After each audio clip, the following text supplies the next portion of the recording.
Hey, what's up guys? I apologize if I make a couple mistakes in this video or I get a little bit tongue-tied there. This is my first time doing any video reviews, any video editing at all actually, so this is all a learning curve for me. But I got a lot of questions asking about what set-top box for IPTV is the best.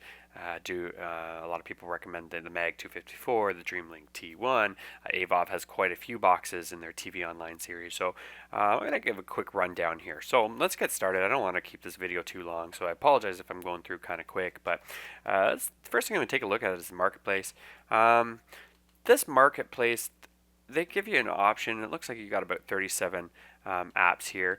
These are the most common ones that the average people want to use. Kodi is here. Where is it? It is here. For everyone seems to want Kodi these days, so this is a huge feature that you're not going to find on the Mag 254. As for other apps, well, this store is built into the box, so you're kind of limited to what they put on the server. However, this is one of the few boxes where you can actually root the device. If you're an Android hacker, if you like playing around with your Android phones and stuff, I'm not going to get into how to do all this stuff. It's not for everybody, but for the techies that are out there, there's actually a root out for this device, and you can sideload whatever apps you want, including the Google Play Store, and that really is an awesome option. It opens you up to pretty much every Android app that is out there right now. You can run on this box. So great little feature there that you're not going to get on the other ones. In comparison to the Dreamlink T1, as far as I know, I'm not sure. I don't think you can sideload apps on the T1 yet. So that's if that's something you want to do, just the box for you. Moving on, here we go. This is what everybody is interested about. I'm going to show you the TV now. I just want you to pay attention. When I click on play, it's going to try to connect to the server that I have set up. Watch how blazing fast it connects.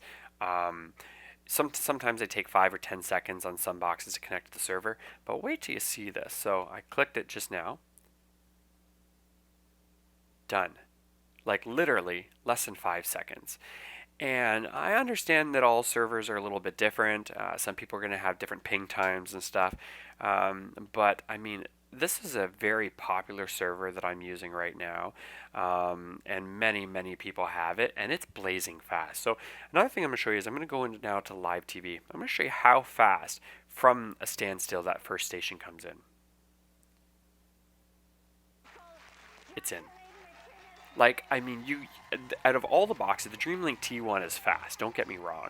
But I have never come across a box that can change stations this fast. Yeah, it's just blazing fast. So I guess everybody kind of wants to know about the EPG. I'm going to pull that up for you.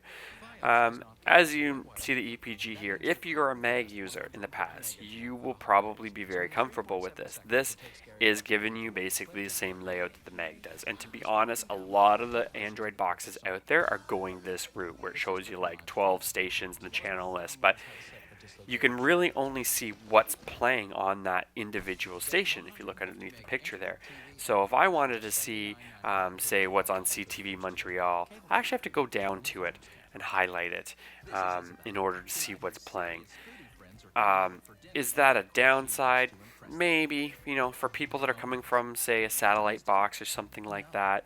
A lot of people are like, well, I want to see what's on, 5 different stations at the same time. Well, unfortunately, guys, you can't do it. It's not available.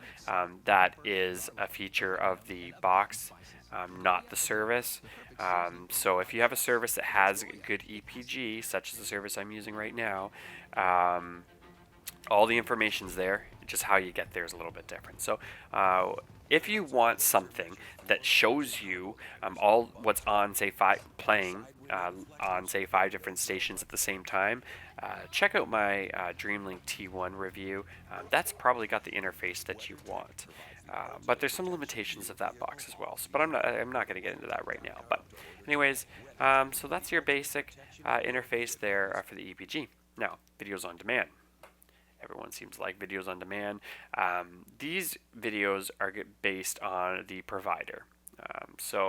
As you can see, it looks like we've got 3 new movies added today. Every day, literally, there's you know, 3 more movies added almost every day. So lots of movies. You can sort by new releases, search by comedy if you want. You can just see how fast. Comedy alone, if it looks like it's 69 movies there, 69 comedy movies, action movies. We've got, what do we got? 143 action movies and stuff, but they really add up, and most of the providers out there do a good job of bringing in the newest movies for you and stuff. So it's pretty good. Quality on movies usually going to be very good, depending on when it was released and I guess the encoding that they've done. So it's very good. I guess that's pretty much it for the main stuff. What I do want to show you though is in real world situations, let's say you're watching a show and you're done watching TV. How fast can we get, how fast, when I shut it off, will it come back on next time? So I'm going to go ahead and do that for you. So I'm going to shut it off with the remote right now. So it's off in watching TV. I mean, literally, you go from a sort of a sleeping kind of state to powering up with the remote in like 2 seconds. It's blazing fast. I haven't come across any other box that can do that yet. One other thing that I'm going to show you is I'm actually going to unplug the power from the back of the box, so from a complete power off state. And I'm going to turn it back on, and you'll get a pretty good idea of how quick this box really does boot up to the main menu. So I'm going to shut off the box now. My capture card picks it up pretty quick, so that's good. And that's another thing I've had sometimes with my capture card and some other devices I hook up. I mean, sometimes you get maybe handshake issues, or you know, the TV doesn't see it. This box never has that problem. But as you see, I mean, sorry guys, I didn't mean to get off topic there, but I mean, blazing fast coming in. It's totally ready to be used right now. I can go and do whatever. It's not bringing in the weather and stuff because it's got to find a network connection and download the information. So I guess the widget kind of takes a little longer to load, but that box booted up, and I'm not sure what the time was. Maybe you guys in the comments below can let me know how quick it was and time it. But blazing fast from a cold boot right into the operating system. So my opinion on this box, you're not going to find a better Android box for IPTV if you like to sideload apps, if you like to root things.